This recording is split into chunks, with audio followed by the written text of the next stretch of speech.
our agencies, and they weren't over-flattering, actually, so we'll talk about those. We'll talk about IPG's Q2 financials. The Boy Scouts, they had a rousing talk from the president, and we'll find out how that went down with the organisation. And we'll talk about Cannes Lion. We've chatted about that quite a lot on the podcast in recent weeks, and they had their financials out recently, which, apart from making us all very jealous, did point up some sort of indicators to where they're going with that business. But first of all, Robert, welcome to the show. Tell us a little bit about the role at IBM iX, because that's some people might not know it. IBM's a top 10 global marketing services company. It's a number 2 digital network. So you've made some massive strides there. Talk us about through that, but also how that fits into the overall business as well. Sure. It's sometimes surprising to people that we're in this business and in it at the scale that we're in, and that we've been in it as long as we have. I think that's one of the things that people often forget. So we've had assets in and around the interactive space, the design space, the creative space since the Olympic Games in Atlanta in '96. We did all of the site design and interactions for that games, and IBM Interactive at that point was in that business for quite some period of time. About 3-4 years ago, aggregated those assets into something at that point called iX, and then we recently relaunched both sort of our identity and our point of view on the world this past year, and that was a lot about what our Cannes experience was about. Simply put, we are a digital transformation and design marketing services organization, but we have a little different DNA from the holding companies, and we think even from our consulting brethren. And it's really rooted in 2 core poles. The first is, this is the single greatest time in the history of mankind to be a creator, that the palette of colors available to you as a creator is unlike any other time. You know, all apologies to the Renaissance, I'd take this over that. But it's also the most challenging and difficult time to be in business, especially if you've got any kind of legacy infrastructure or brand or service. And so we view our role as having a foot in each one of those camps and helping our clients think very broadly about the level of transformation that they've got to undergo, and applying things like creativity and technology in the broadest horizontal context. I think for the longest time, the holding companies in particular have been aimed at a very sort of narrow part of that creativity, marketing, communications. As experience has become much more a part of what brands are and how they build themselves, that purview has got to expand, and that's really what our focus is. So do you find yourself competing with the holding companies and the consultancies in some respects, but also maybe even working with them on other projects? Yeah, it's a fascinating dance. Yeah. Which is one of the interesting things I was asked while I was at Cannes, how we were being received, and my answer was sort of warmly but cautiously, and I'll stand by that comment. Warmly because we are a partner. We are a partner as a marketing organization. We are a partner as a cognitive services provider with our Watson product, and a number of agencies have really leapt into that space as we have within IX. But we're obviously also a competitor, and so if you look at those agencies that are most rooted in technology and experience design, user interaction, mobility, we're actively competing with them, and we certainly compete with our consulting brethren. So you're one of those frenemies that Mark Sorrell talks about. Yeah, although he likes to name the super famous ones, but we're on the frenemy list. You're on the list. Yeah, he's been very polite not to name us in particular. He calls them the fearsome 5. Yes. But Google, Facebook, Amazon, Apple, and Microsoft. Yeah, I think the interesting thing about those companies, from my perspective, is they, in the aggregated part, have made a conscious decision not to leap into this kind of services space, right? So obviously, Amazon has a very significant and very powerful, platform in AWS, but that's not really the space that IX occupies. Yeah. And I would say, those companies, for the most part, throw in a bit of consulting to try to help you get into the platform, but it's not really a core part of their business. Yeah. I mean, going back in the day, I remember an agency called Emirati Puris Lintus, and you guys now own what that agency became, that was an advertising agency, wasn't it? Yeah, so we made a number of acquisitions in the past year and a half. So Resource Emirati was one of them here in North America. which really was a combination of what I call brand experience assets and what you might call, digital creative assets here in New York, and a fantastic collection of both digital creative and technical assets in Columbus. And so we brought them into the IX family because they really helped complement a set of businesses that we were already in, and gave us a bunch of new talent to go expand our penetration of those services into our broader consulting organization.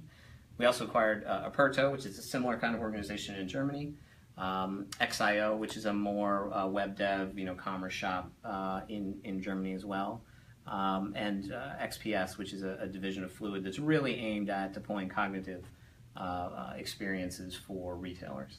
Okay, so how do you go to the market? Are you going to do you get involved in like RFPs for creative AOR contracts, or do you go in with a slightly different sell, like a strategic sort of? So let us come and talk to you, and we'll tell you what we can do, and then you might pick up business like that, isn't it? Or both, I guess. Well, it's a great question, and I hate that the answer is boring and both. But the answer is both. So if you think of places where we engage in finding new opportunities, clearly, we participate in AOR reviews and RFPs, and the kinds of things that have been common in, if you're an Accenture Interactive or you're a holding company digital agency that they've been doing for years and years and years, and we participate up against them and are in that space.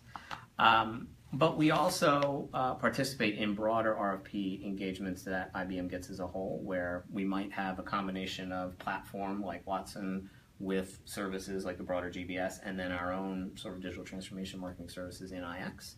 But then we obviously have, probably as good a client set as there is in the world as IBM, and so our penetration into that client set, both through our sectors and our sales leaders, is a big part of where we sell our opportunities to. And increasingly, that's a great source for us because our relationships there are extremely senior.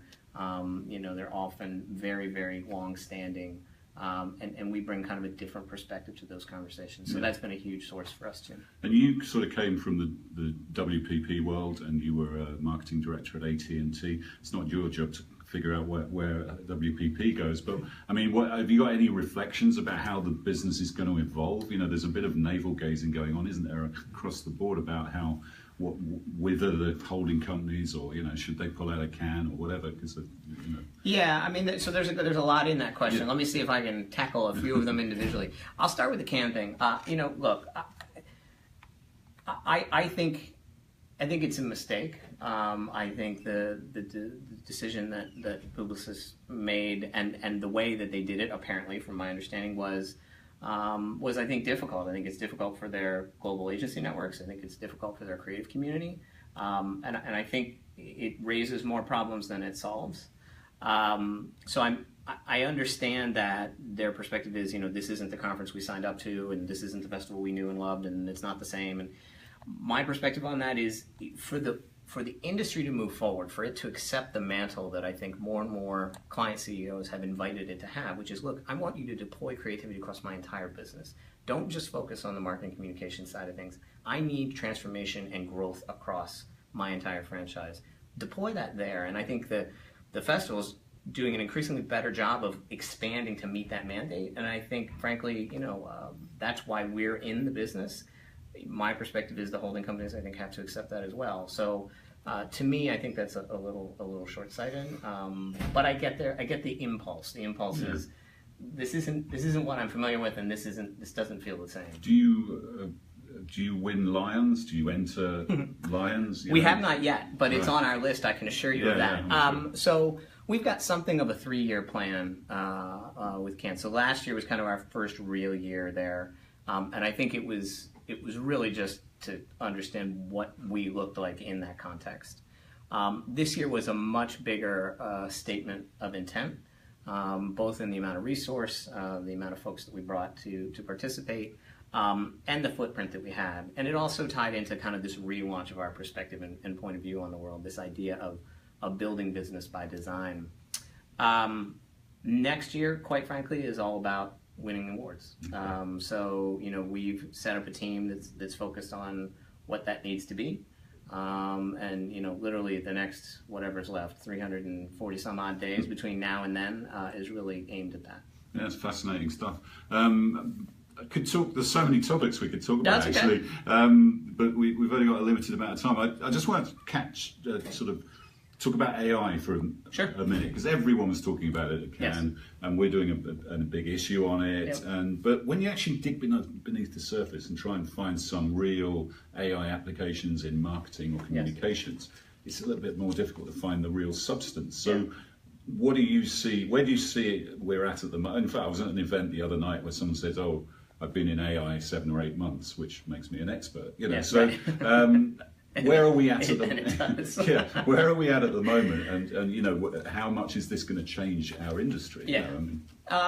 So I think a couple things. The first thing is, in a lot of ways, it's no different than any transformative technology that we've seen in and around our space over the past 20 years, right? So if you look at the origin of e-commerce, if you look at the origin of dynamic content, those are things that have fundamentally changed how marketing works, how creative gets built, how it gets deployed, how engagement, how users engage with it, and how much data you have to take advantage of what the possibilities are.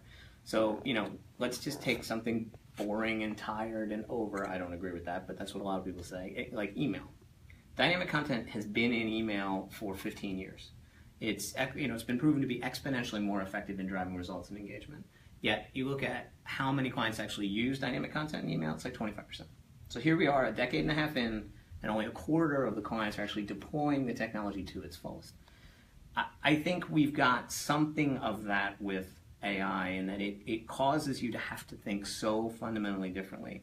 It requires your strategic and your creative disciplines to be so different, and to have knowledge sets that are so different, that there's going to be a period of time where we're really trying to figure out what that means and how it manifests itself. And it's a game of three-dimensional chess. And until we get, I think, the experience and the talent and folks that have that kind of knowledge and adventurousness, there's going to be, I think, fits and starts in marketing in particular around what that manifests it as. I think we're in a great space because obviously we are both a provider and a user. Sure. And so our historical perspective with cognitive and AI is much broader, right? We're, somewhere in the 5 or 6 year realm as opposed to just 8 months. And so that gives us a bit of an advantage. But I think it's important for marketing organizations to have a cognitive strategy and to understand what it means to drive experiences leveraging cognitive moving forward. But I put it in the context of experience. I wish there were a better word because we use it all the time. But that experience in the broadest context, and how cognitive plays a role in it, and how that plays a role in building your brand, and that to me is what this game is all about. It is the new brand building. Let's not be confused. Experiences are the new brand building, and cognitive is a critical piece. AI is a critical piece of how that gets done. Is there something that's happened or been done that you thought, yeah, that's great. That's a signal of where we're going? Yeah, an actual example. I think there's a couple things that we're pretty proud of. So there's some work that we've done with the North Face through XPS that is essentially curating the possibility of SKUs into a set of more relevant interests for you based on either a set of behavior you want to engage with, hiking, or you're going to go on a trip, or whatever it may be. And I think that's a really interesting kind of first step into how it can be used. It's not even really being used to actually drive point-specific commerce at the moment. It's more just the narrowing down of search in a relevant, curated way, and that for me is a pretty good example. We've got some other things that we're working on in the automotive space that I'm really excited about. I would say there's a couple spaces that are really going to be transformative. I think automotive is one of them, and how AI plays a role in changing what it means to drive a car, what that experience is like, how you understand how the car is performing, how you understand how you're interfacing with the rest of the world, how you're understanding how you're interfacing with other brands. I think that's really going to change in the car, and we've got some work we're doing there that I'm pretty excited about. Yeah, fascinating stuff. There was that example in Japan, wasn't it? I think it was McCann. They gave a brief to a creative agency, and they gave it to a computer that they'd set up as like an AI creative director, and only 60% of people chose the human solution over the AI one. That was a couple of years ago. So I guess there's also a concern that everyone's going to be out of a job. You know, they're already financial sports stories already being done by computers with no human involvement. With no human involvement. So another nail in the journalist coffin. But yeah, you know, I think the thing that we sometimes forget in that is that AI and cognitive is a tool. It's a support mechanism. Right? So if you look at the work that we're doing with creators in the music space, in the fashion space with Watson. That work is it is to facilitate and unlock their creativity. It's to give them more time. It's to give them more focus. It's to do research in a much quicker way. So, you know, we did some work with Alex the Kid that we highlighted at Cannes, and Alex had a great quote, which is basically, you know, Watson helped me unlock kind of 1,000 different me's to do this work. And I do think, you know, the creative community, the degree to which we embrace that is the degree to which we can really unlock possibility for the creative community, whether it's in fashion, whether it's in advertising communication, whether it's in you know, music or what have you. And I think AI has a huge role to play in creativity from that perspective. Now, there are going to be people that get scared, and there are going to be things that change. Like the studio model is going to change. You know, if you are in kind of digital production, I think that work is on the cusp of changing forever. But I think that then opens up other places where creative minds can play. So it's augmenting rather than artificial. For sure, and I you know, that is very much our perspective at IX, and it is absolutely our perspective at IBM. Right? If you look at all of what we message around Watson, you know, unlocks potential for people. It is not a replacement for people. Okay, fascinating stuff. We'll chat more in our news review. But Frank, over to you. There's a new White House communications director, right? Anthony Scaramouche. Very close. Very close. I'm new to this country, sorry. I'm going to just hand it over to you. Yeah, tell us the story, Frank. And it is a story, and it's going to be a week long. So we're going to go back to last Thursday night, and that's when, according to a lot of reports, the president sits down with Anthony Scaramucci, who is the former hedge fund chief and political donor to a lot of different politicians, and offers him the communications director job without telling the chief of staff and the press secretary until an official meeting the next day.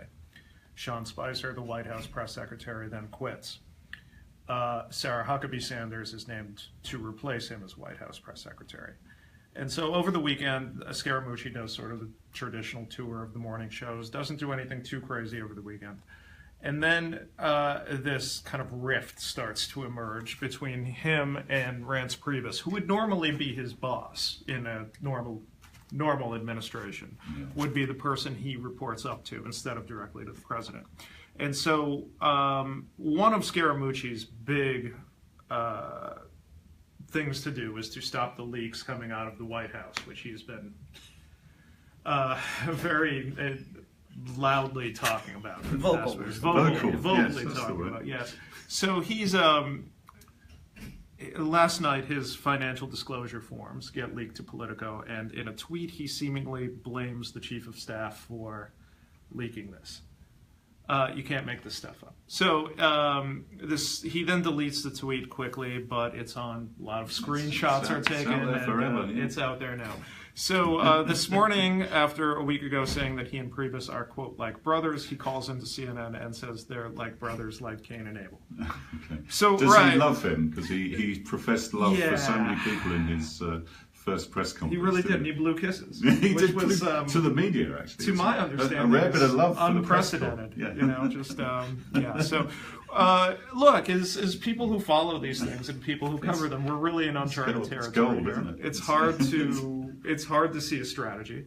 It's hard to see what the end game is here, except that you know, you see Scaramucci emerging as this unabashed cheerleader of the president at all times. You know, and Yeah, so it's and a very vocal, confident guy on cable news. Yeah, we had a former White House press secretary on the podcast a few months ago, right. Don Baer, and he was talking about the strategy role, the White House comms director role, as being behind the scenes. Yeah. Definitely not out front, strategy, setting the goals and executing. This isn't what the mooch is going to be doing, is it? It seems like the mooch is going to be on cable a lot, calling in and appearing in person. A lot of people think he's going to be in the briefing room a lot more than Mike Dubke was for a few months. But definitely not the behind-the-scenes role that we're accustomed to. Where does that leave Sarah Huckabee Sanders, who's nominally the She's the White House doing the day-to-day briefings since Friday. I mean, she was doing the off-camera briefings since those went dark for a while in the weeks before that.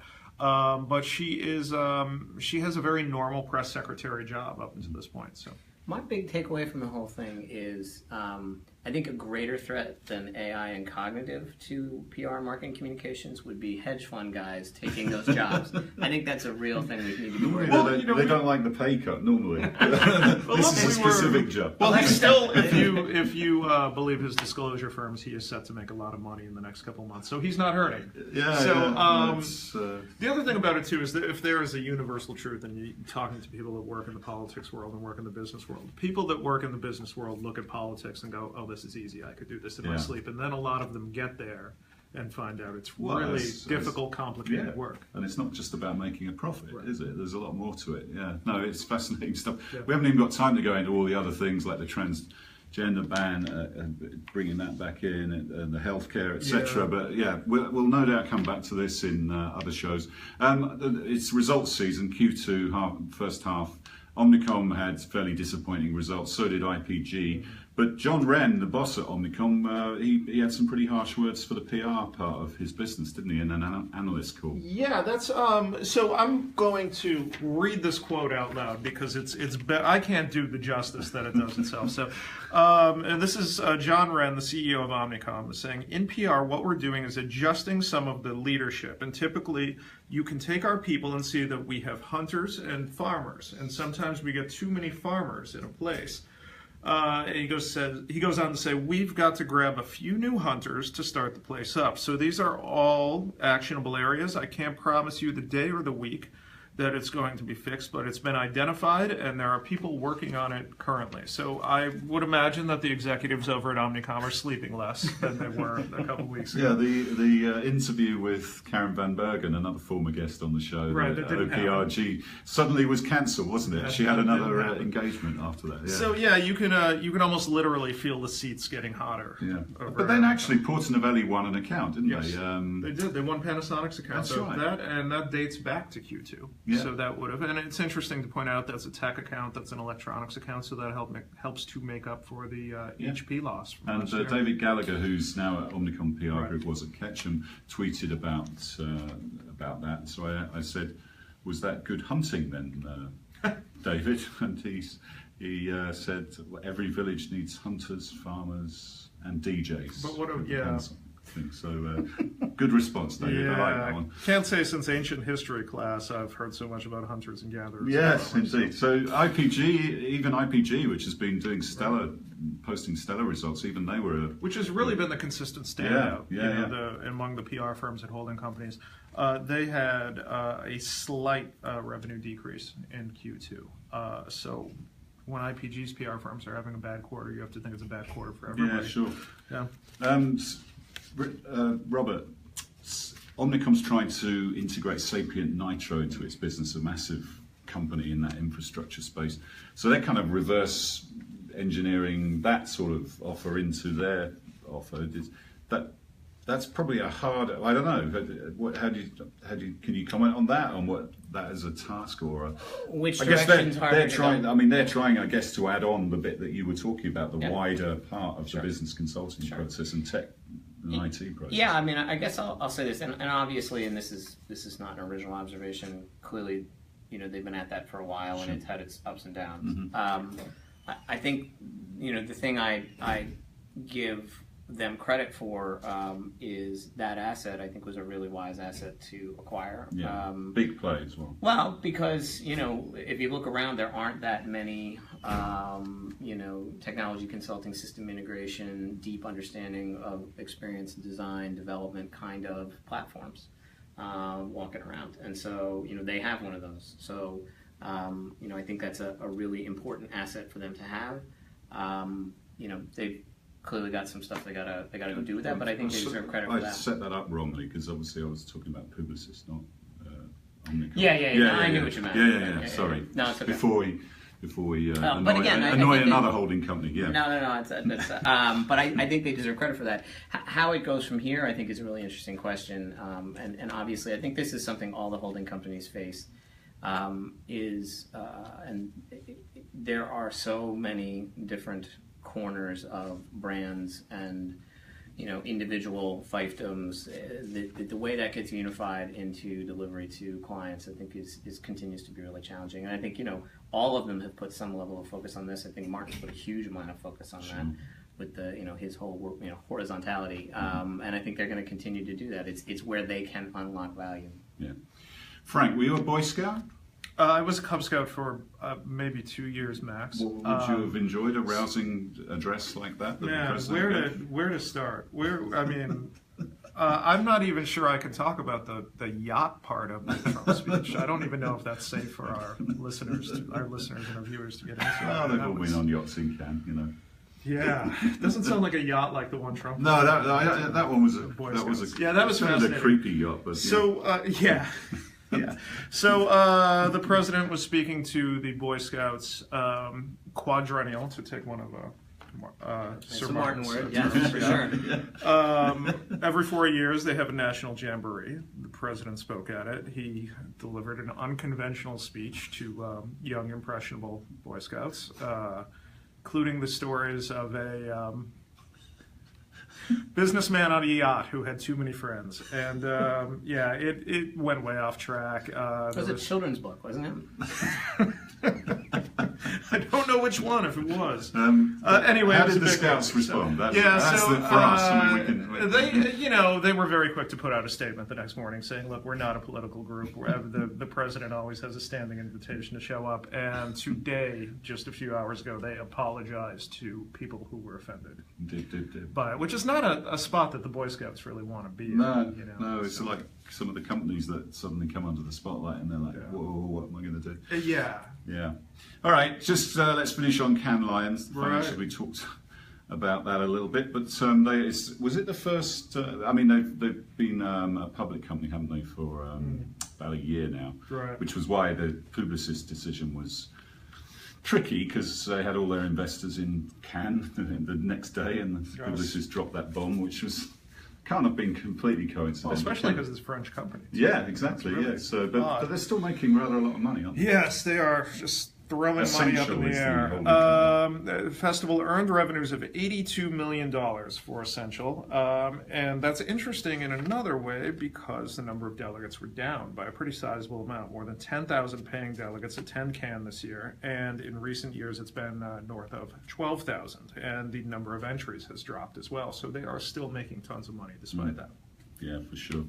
Yeah, well, it's going to be interesting to see what happens with the Cannes thing, because if you guys are going to be entering loads of categories, then you're going to be backfilling for the Publicists who aren't there, I guess, and winning some of the prizes that they're not going to be able to, and maybe even helping you attract creative talent, which maybe won't be as thrilled by not being able to get rewarded in that way for Publicists. And a lot of creative bonuses are actually tied to awards, aren't they? And things which you could say is the wrong way around. That's the cart pulling the horse, but it's a fact, isn't it? And they like getting creative people like being recognised for their work.